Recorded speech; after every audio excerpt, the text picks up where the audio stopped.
সেইগুলো এই জলের সাথে মিলে গিয়েছে। এখন আমরা দেখবো ওদিকের অবস্থা কিরকম। চলো গাইস। গাইস এই দেখো এখানের অবস্থা কি, গাছ টাছ ভেঙে চুরে কি হয়ে গিয়েছে। আর আমরা এখন দেখতেই পাচ্ছি এখানে কত আমলকি। আর এখানে এখন ঝড় চলছে, ওটা তো ঝড়ে এখন এখানে ডুবে গিয়েছে অনেক কিছু।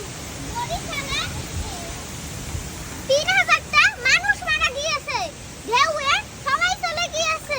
তাই এখন আমরা দেখতে যাবো ওইখানে কি আছে। চলো গাইস। গাইস দেখো এখানে কত জল, আমার পা ডুবে যাচ্ছে। এত জলে কেউ আসে বলো? ये क्या दिखना पड़ रहा है? দেখো গাইস ওইখানে আছে জল। আমরা এখন আমাদের স্কুল ঘর পর্যন্ত যাবে, তোমরা দেখতে থাকো। আসো এখন যাও। গাইস দেখো এখানে ঝড়ে কি হয়ে গিয়েছে, গাছ ভেঙে চুরে তারটা সব নষ্ট। সামনে খালি বিপদ আর বিপদ। আমরা জানি না যে এই চ্যালেঞ্জটা আমরা পার করতে পারবো নাকি। আমাদের কাছে মনে হয় এটা চ্যালেঞ্জ একটা। চলো দেখা যাক চ্যালেঞ্জ পার করতে পারি কিনা। গাইস এখন আমরা আমার স্কুলের দিক যাচ্ছি। আমার স্কুলের পরিবেশটা কিরকম তা দেখাবো এখন। চলো গাইস আমরা এখন স্কুলের কাছাকাছি চলে আসছি।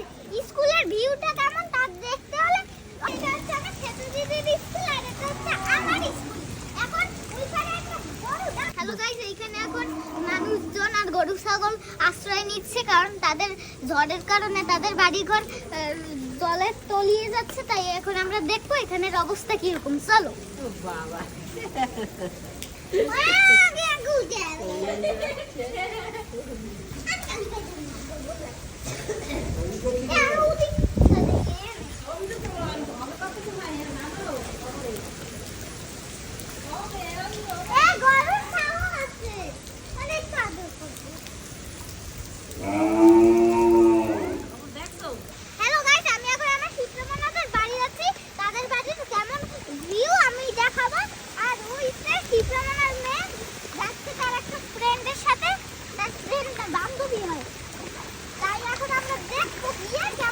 আর দেখো জল কত জল, আমার হাত ডুবে যাচ্ছে। চলো গাইস দেখা যাক কত দূর। এখন আমার মনাসের বাড়ি আছে, দেখো এখানে অবস্থা কি। এখানে ভিউটাও ভালো আর সাথে ইও গাইস এখন আমি আমার শিপ্রামনাদের বাড়ি। দেখো এখানে ঝড়ের কারণে কি হয়ে গিয়েছে, জল তলিয়ে গিয়েছে। এই কেবল একটা গাছ পড়েছে, আমরা শব্দ পেয়েছি। এখন দেখো ওদিকে কি হয়, ঠিক আছে?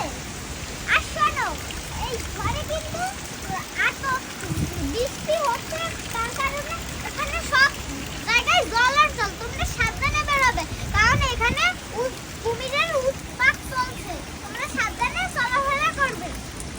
গাইস এখন আমরা বাড়ির পথে যাচ্ছি, আর এখন অনেক বৃষ্টি পড়ছে। আমরা সবজি নিয়ে যাচ্ছি এখন বাড়ি। চলো বাড়ি। আমরা আমাদের চ্যালেঞ্জটি সম্পূর্ণ করতে পেরেছি। আমাদের সবজি নিয়ে আমরা বাড়ি ফিরতে চলেছি। তোমরা লাইক, সাবস্ক্রাইব, কমেন্ট এবং শেয়ার জলদি করে দেবে, আর বলবে ভিডিওটি কেমন ছিল। ওকে তো গাইস আমরা কষ্ট করে চ্যালেঞ্জটা কমপ্লিট করতে পেরেছি। আর আমরা দূর দূর থেকে সবজি এনেছি। তোমরা আমাদের জন্য একটা লাইক করে দিও আর চ্যানেলটা সাবস্ক্রাইব করে দিও, আর বেল আইকনটি অন করে কমেন্ট বক্সে লিখে দিও